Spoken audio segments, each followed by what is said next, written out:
Hola, què tal? Benvinguts a Lectura Confinada. Avui us porto les que han estat les meves millors lectures d'aquest tercer trimestre de l'any. Si voleu saber quines són, no marxeu.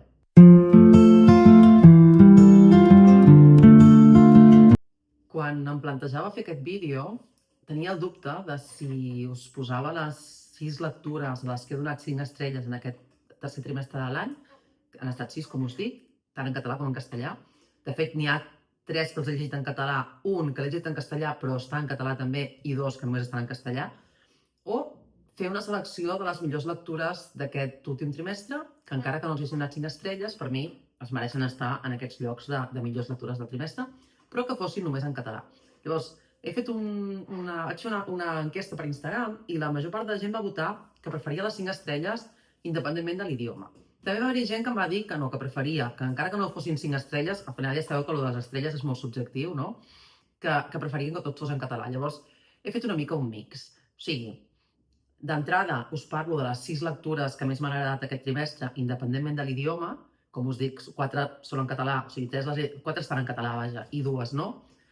I després n'afegeixo 2 que, si bé no els he donat 5 estrelles, per mi han sigut 2 lectures que m'han agradat molt i que la veritat és que m'han deixat com molt bona sensació i que setmanes després d'haver-les llegit les segueixo recordant i segueixo com molt a dins de la història, no? En alguns moments, si hi penso, llavors les afegiré també. Per tant, us parlaré de 8 llibres. Ja us he parlat de tots, en algun moment, vull dir, són llibres que he llegit, que us he comentat aquí en el canal, per tant, podeu buscar-los si voleu en els llibres, en els vídeos, perdó. De vegades, també aquest tipus de vídeos o de post a Instagram, no? Encara que siguin llibres que ja he recomanat, de vegades tenir-los tots en un vídeo, no? Els que més m'han agradat, doncs no sé, la gent que es fida del meu criteri li pot servir una mica per buscar recomanacions concretes i no haver de veure totes les lectures del mes. Això ja va a gustos. El primer llibre al que vaig donar 5 estrelles aquest estiu va ser el mes de juliol. De fet, al mes de juliol van haver-hi 4 llibres als que vaig donar 5 estrelles. La veritat és que al juliol vaig llegir moltíssim, vaig estar de vacances relaxada a la platja i em va donar molt de temps, no? Va donar molt de sí, ja el temps que vaig tenir. Llavors, ja us dic, van haver-hi 4 o 5 estrelles al juliol, un a l'agost i un al setembre. El del setembre us en vaig parlar fa molt poquet, però bé, us en tornaré a parlar avui. El primer llibre, com us deia, va ser L'Antàrtida de l'amor, de Sara no sé què, no me'n recordo el nom, us poso com sempre la imatge per aquí. Aquest és un dels que us dic que no està en català. És un llibre molt dur, molt fosc, molt inquietant, que entenc que no és per tots els públics, que jo crec gent que l'ha llegit i que s'ha quedat amb sensació amb sentiments contradictoris de no saber si ha agradat o no ha agradat, perquè és un llibre, com us dic, fosc i és molt difícil empatitzar amb la protagonista. Per què? La idea és molt original perquè la narradora, que és la protagonista, està morta. Llavors, ens explica com és la seva vida, com és la vida dels que s'han quedat després de que l'assassinessin a ella. I ella explica tot l'abans de com arriba la situació on l'assassinen i tot el després que ella, des d'una entitat, no? Fantasma, no sé, és com si estigués parlant d'un fantasma, en realitat, no? És com si ella, un cop morta, des de dalt, estigués veient el que segueix passant, no? A la seva família, a la seva gent propera. Clar, la premissa ja és molt original i ja te l'has de creure, perquè evidentment jo que sóc així com molt racional d'entrada, vaig pensar, bueno, això... Però realment em sembla molt útil, a veure, al final podria narrar-ho un familiar, per exemple, no? Podria narrar un dels fills, no? Com ha sigut la seva vida després de que la seva mare es morís, però jo crec que està molt ben plantejat fer-ho d'aquesta manera, no? Que és ella mateixa la que explica els antecedents, no? El moment i el després, les conseqüències, perquè vas veient, tot i que no hi ha un ordre lineal, o sigui, és una novel·la curteta, però s'ha d'estar com molt concentrat per llegir-la, perquè realment és fàcil perdre's, si no, O sigui, el llenguatge és fàcil de seguir, però sí que és veritat que amb aquests salts, no? I amb aquesta cosa que ella parla des de la mort, hi ha moments que no sabem exactament, a mi em va passar que havia de tirar enrere en algun moment, perquè de vegades no sabia de quin moment estava parlant. Llavors, es necessita concentració per llegir-lo, però em va semblar un llibre brutal. És una història que parla de drogues, que parla de prostitució, o sigui, realment és una història que entenc que no encaixi a tothom, que hi ha gent, com us dic, gent que té sentiments contradictoris amb aquesta història i gent a la que no li ha agradat gens. Jo potser també no és que empatitzes amb la protagonista realment hi ha moments que penses, no que s'ho hagi buscat, evidentment, no? Jo crec que ningú es busca que l'assassinin d'aquesta manera, però sí que potser no, ha portat un estil de vida que fa més propici que li acabi passant això, no? Que no a una altra persona. Això d'una banda. I després també, jo crec que al final el que fa que no empatitzem amb ella és com els seus fills no acaben sent una prioritat en aquest context. I ho dic com a comentari que pot ser com un comentari des de la població general. Jo, des de la part professional, entenc que, bueno, entenc que jo i molta gent, però hi ha una part que entenc que les addiccions de vegades porten a les persones a la part més fosca, no? de la realitat, on uns fills, per exemple, no tenen capacitat perquè una mare no, prioritzi els nens abans del consum. Llavors, realment, a mi m'ha generat com més ambivalència des de lo professional, potser, no? Des de l'analitzar el personatge, més des de lo professional, entenc que en altres contextos generi més ambivalència de aquesta dona això s'ho ha buscat, no? I no empatitzo amb ella.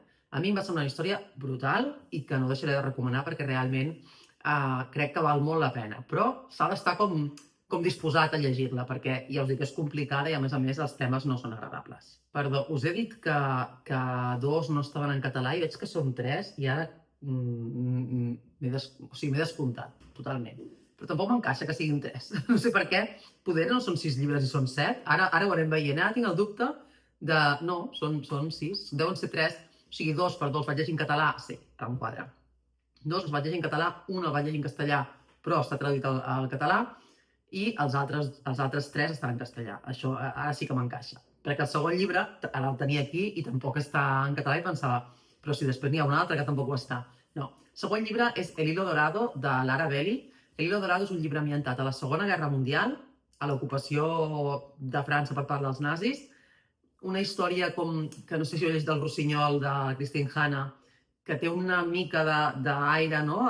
Que s'assembla una mica en aquesta novel·la, tot i que aquesta concretament, no? L'Hilo Dorado té com dues línies temporals molt diferenciades i partim de la línia del present, que és el 2010, crec, o així, on la protagonista, que és una noia que s'acaba de separar de la seva parella, d'una parella, a més, que ja ens caurà com malament des del principi, i que té uns avis grans, que són els que l'han criat, una àvia amb Alzheimer, i un avi que ha desaparegut, que ningú sap on està.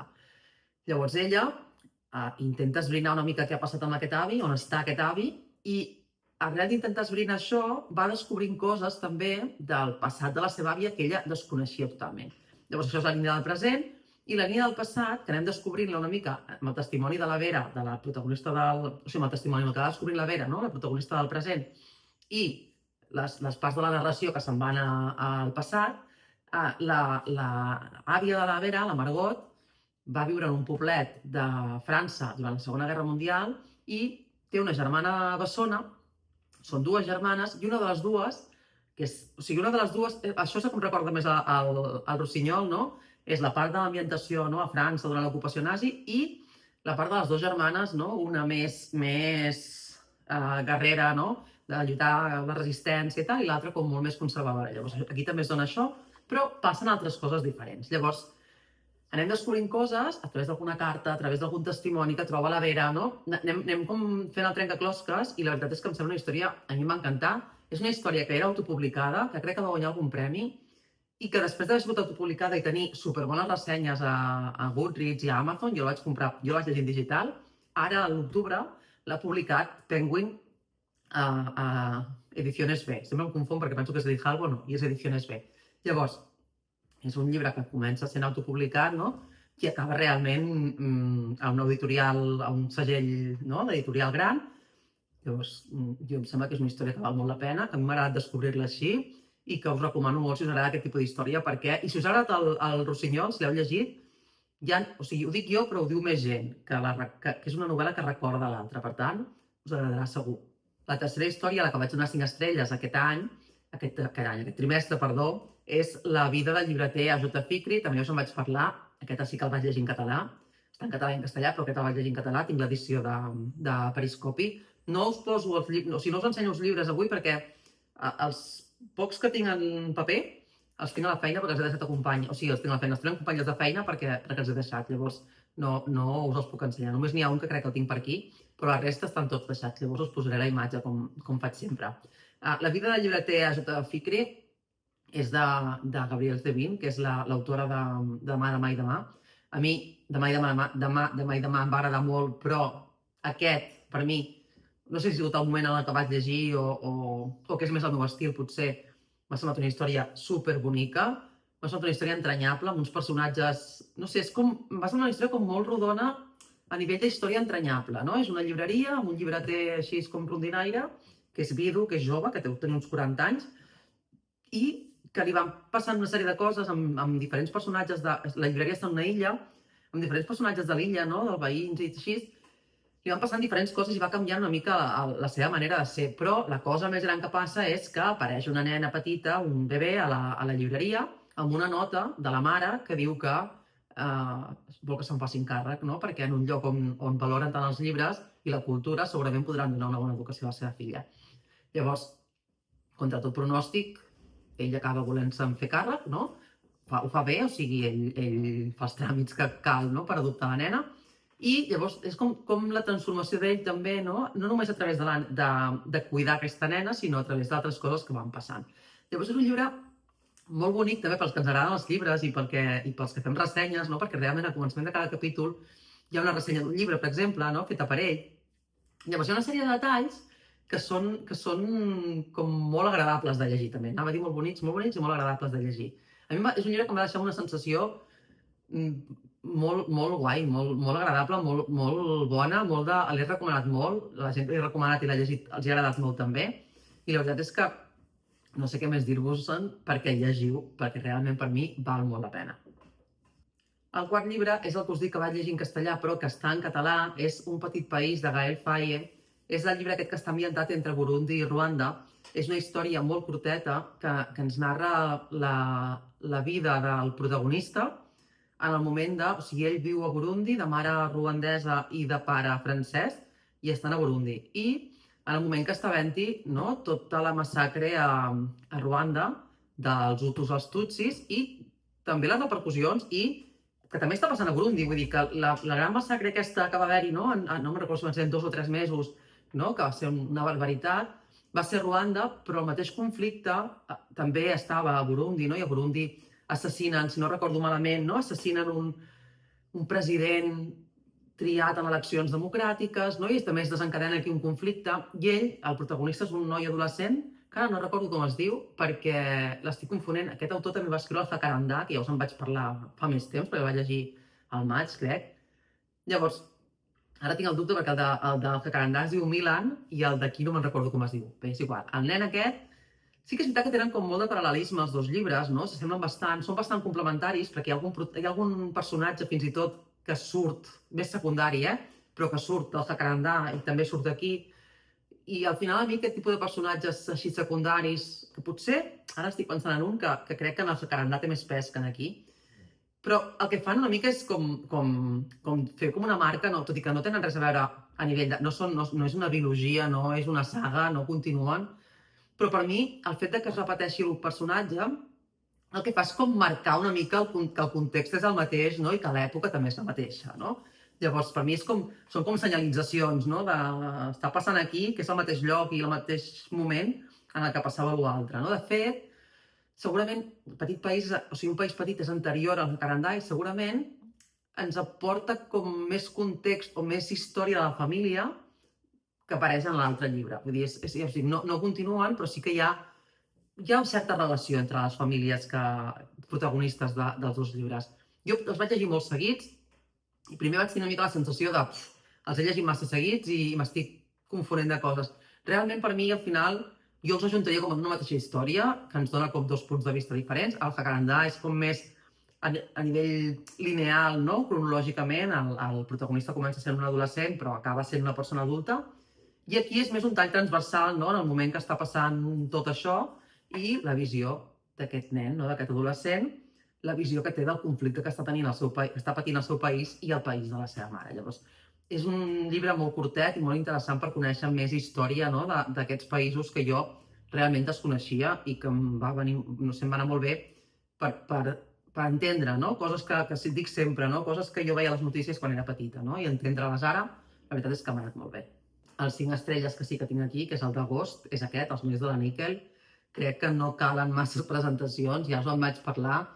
Crec que, bé, té un premi Pulitzer, és un llibre molt conegut, també està editat per Periscopi, i és una història que ens explica la vida a un reformatori, o sigui, està basat en uns fets reals, la níquel no existeix com a tal, però sí que està basat en un reformatori que hi havia als Estats Units a l'època de la níquel, que serien als anys 60 o així, 60-70, on anaven nois, adolescents, o sigui, menors d'edat, a complir condemna per diferents delictes que, bueno, posem entre moltes cometes que fossin delictes, algunes coses. També us dic que el protagonista hi arriba d'una manera una mica accidental. Llavors, en aquest reformatori, més enllà de que si anés per delictes més o menys greus o més o menys lleus, hi ha una altra peculiaritat, que és la que genera tota aquesta història, no? Que és que si cometen tortures, desapareixen nois, passen coses molt heavies. Realment, a mi, la sensació una mica d'imaginar, no? tot el que està passant, tot el que està passant i no es diu, no? També és l'època de la lluita pels drets civils als Estats Units, no? Per la lluita dels drets dels negres. És un moment on hi ha molt de racisme, no? on hi ha molta discriminació, i a dintre del reformatori això també passa. No? Hi ha com la residència dels negres i la dels blancs, no? Hi ha tota una sèrie de passos que s'han de complir com per arribar al nivell que et permet sortir del reformatori. O sigui, no és tant que compleixis uns anys de condemna, no? Sinó que has de comportar-te bé, no? Fins que arribes a un estatus en el que et poden, anava a dir, que poden donar l'alta, en el que pots sortir, vaja, en el que pots sortir en llibertat. Això d'una banda, i després també hi ha la banda més de l'actualitat, no? On el protagonista també ens explica una mica la seva situació després de la níquel i com és la seva vida en el present. Llavors, és molt interessant veure d'aquesta manera. És un llibre que entenc, jo conec gent que l'ha començat a llegir i m'ha dit, ostres, doncs a mi no m'ha enganxat, no? A mi no.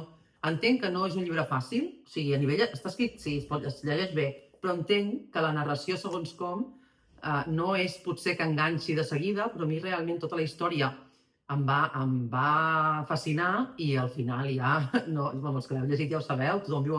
A més, és que tothom, si parleu amb algú que hagi llegit aquest llibre, pregunteu-li pel final, no que no us l'expliqui, que no faci spoiler, però crec que és algo que així com jo soc molt d'oblidar-me dels finals dels llibres, és una cosa que, no dels finals, però és que a vegades no m'oblido dels detalls així, aquest se m'ha quedat gravat perquè realment és que és sensacional.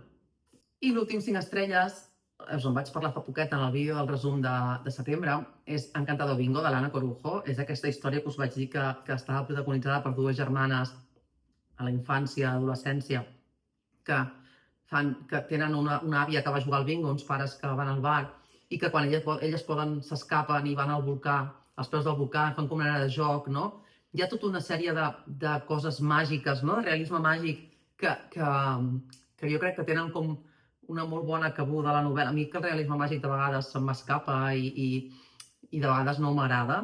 En aquest cas trobo que hi ha la mida justa i que realment està molt ben portat en la història.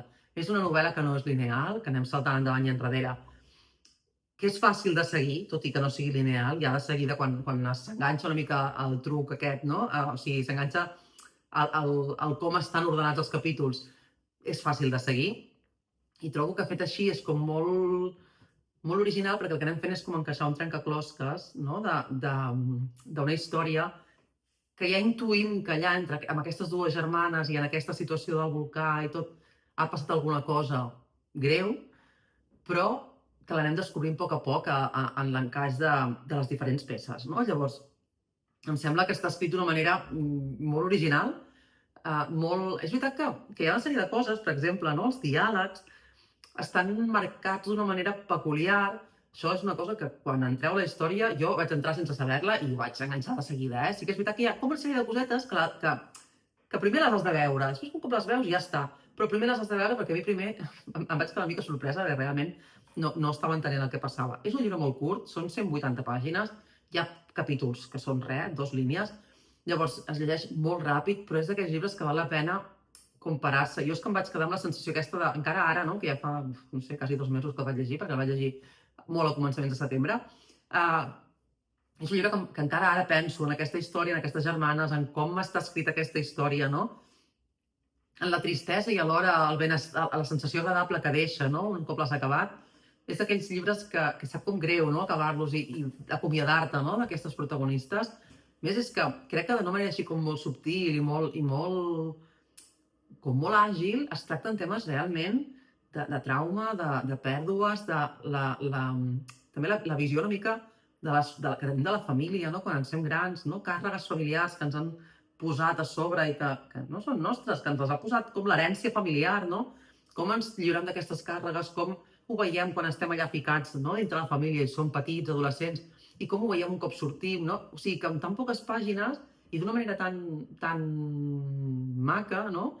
Es toquen temes que realment em sembla que són molt interessants i que potser donarien per llibres molt més llargs, però aquí estan tocats en la mesura justa pel meu gust. Llavors, si no coneixeu aquest llibre, jo crec que s'ha vist molt per xarxes últimament, però si no el coneixeu, també és una altra recomanació que us faig.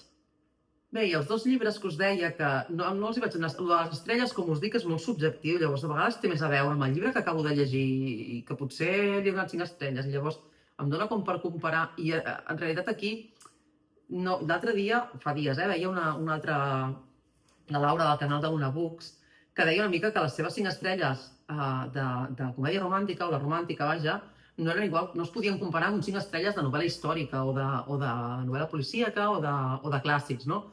I entenc molt bé el que diu, perquè realment, clar, jo entenc que hi ha persones que potser valoren més la qualitat literària i tal, jo valoro el que m'han fet sentir el llibre, no? Si m'ha semblat un bon llibre a mi, a més, si m'ha fet, no sé, si m'ha emocionat, si he connectat molt amb la història. Llavors, clar, evidentment per mi no és el mateix un 5 estrelles en un thriller de Santiago Díaz, per exemple, que a mi m'agrada molt, que un 5 estrelles al Conde de Montecristo.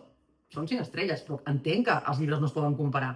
Llavors, els 2 que us diré ara són 2 llibres que es diuen 4 o 4 i mitja, però que podrien ser 5 perfectament. Ara, després, amb la sensació que m'han deixat al cap del temps d'haver-los llegit, realment, podrien ser 5, vull dir que aquí els hi trec les estrelles i us els recomano tal qual. Un és Les decisions de l'Anna, de la Neus Verdaguer i el Víctor Díaz. Ja us n'he parlat, i n'he parlat segurament unes quantes vegades també per Instagram, però és que és un llibre que em va agradar molt. És un llibre del que no sabia què esperar, perquè és veritat que els autors anteriorment havien escrit 2 novel·les eròtiques que estaven ben escrites. Una no l'he llegit, vaig llegir només la primera, i reconec que em va agradar, però que no és un tema que a mi m'enganxi massa, llavors estava ben escrit. Sempre dic, no?, que la Neus i el Víctor escriuen les novel·les junts i això em flipa, perquè al final, no?, escriure entre 2 persones ho trobo que ha de ser supercomplicat, però no és una temàtica que a mi m'atraigui tant. I les decisions de l'Anna sí que em cridava més l'atenció perquè realment ja intuïa que seria una cosa diferent, i quan em va arribar de part de l'editorial, va arribar per sorpresa, en aquest cas no me l'esperava, i me'l vaig emportar a l'estiu, com anava de vacances a la platja, com us deia, el vaig llegir i la veritat és que em va sorprendre molt. El vaig llegir en un dia, perquè, un dia de platja d'aquests de matí tard, de platja i piscina, però em vaig sentir com tan identificada amb la protagonista, amb l'Anna. La història està dividida en capítols també que van saltant, no és lineal, que salten entre els 20, els 30 i els 40 anys de la protagonista, però de manera intercalada, no? Hi ha un capítol dels 20, un capítol dels 40, dels 30, no? Llavors, tenim a l'Anna, tal com diu el títol, no? Les decisions de l'Anna davant de moments vitals on ha de decidir coses i on segurament, al cap del temps, pot haver pensat que potser decidint una altra cosa hagués anat millor, però aquells i si hagués fet que no serveixen de res, en realitat, perquè enrere no podem anar, no? Llavors, jo em vaig sentir com molt identificada amb l'Anna, amb diferents coses de l'Anna, no amb la vida de l'Anna en si, però sí que amb diferents coses de l'Anna, i també en la joventut de l'Anna, no? Perquè al final l'Anna té 20 anys, quan jo tenia 20 anys, més o menys, llavors, no? Anar a la universitat sense telèfons mòbils pràcticament, no? Sense xarxes socials, tot això, tot i que no s'especifiqui, ja això ja ho he comentat en un altre vídeo, però tot i que no s'especifiqui tal qual, realment es percep, no? Que era... O sigui, jo, quan llegeixo llibres, potser, on surten personatges que tenen 20 anys, ara, no és el mateix que quan jo tenia 20 anys. I això ja sé que sona molt antic, vull dir, em sento gran quan dic això, però és una realitat. Els que teniu més o menys la meva edat ho sabeu, i fins i tot els que sou una mica més joves també, no? És aquell punt una mica del canvi aquest generacional, no? De coses que hi ha ara, no? Als 20 anys d'ara, que no estaven als 20 anys de fa 20 anys. No? Llavors, està superben escrita, es llegeix, com us dic, superàgil. Jo m'hi vaig submergir i fins que no el vaig acabar no el vaig deixar i ja l'he recomanat moltíssim però us el torno a recomanar perquè m'ania de gust, no?, tornar-lo a portar una altra vegada. L'altre, que sense tenir res a veure amb aquesta història, m'hi fa pensar, és, que us en vaig parlar també al vídeo de setembre, és les coses que t'hauria volgut dir de l'Àlex Bosch. És que també, no?, les decisions de l'Anna, les coses que t'hauria volgut dir, són coses una mica, no?, títols o sigui, si us he dit una mica, no?, de què anava el de les decisions de l'Anna i aquest de l'Àlex Bosch, és al final moments d'aquests vitals, de decisions, de penediments, de crisis vitals, no?, on s'ha de prendre una decisió, on queden coses, no?, les coses que t'hauria volgut dir, no?, el títol és molt bonic. És com sempre queda, encara que no s'especifiqui com a tal, a cada... Són 7 històries, crec, ara no sé, me'n recordo si eren 7, crec que eren 7, que són protagonitzades per persones diferents, però que tenen relació entre elles, no? Tots els protagonistes estan relacionats, o sigui, no són relats independents, sinó que un relat porta a l'altre, diguéssim, no? Llavors, són persones també d'aquesta edat, no?, del voltant de la quarantena, amb una sèrie de situacions que ja sigui en el moment present o recordant el passat, perquè, jo què sé, perquè parlen amb algú, no?, o recorden algú del passat, tenen aquesta sensació una mica de no haver dit o de no haver fet el que haurien d'haver dit o haurien d'haver fet. O com a mínim hi ha aquest plantejament, no?, darrere fons, una mica de que potser si haguessin fet una cosa en comptes d'una altra, les coses ens haguessin anat diferents, no? Llavors, ja ho vaig dir en el vídeo aquest, és que fa molt poquet, de les decisions de l'Anna feia més temps, però aquest fa molt poquet que en vaig parlar, són personatges que podrien ser els meus amics, els meus veïns, no?, els meus companys de feina. Llavors, realment són gent amb la que, amb situacions també que les puc trobar tant en coneguts o amics meus com en els meus pacients, al final, situacions d'aquestes vitals que sense ser molt greus, la majoria, sí que tenen un to d'existencials, no?, de crisi, no?, de moments importants de la vida. Llavors, jo us els recomano molt els dos. És que d'aquest trimestre així de llibres d'autors catalans, no?, que m'ha generat molt, són els dos que més recomano. I fins aquí les meves recomanacions d'aquest tercer trimestre. Expliqueu-me si n'heu llegit algun, si algun us crida l'atenció, si me'n recomaneu algun altre d'aquest estil que m'han agradat. Jo, com sempre, us llegeixo i us contesto. Ens veiem al proper vídeo.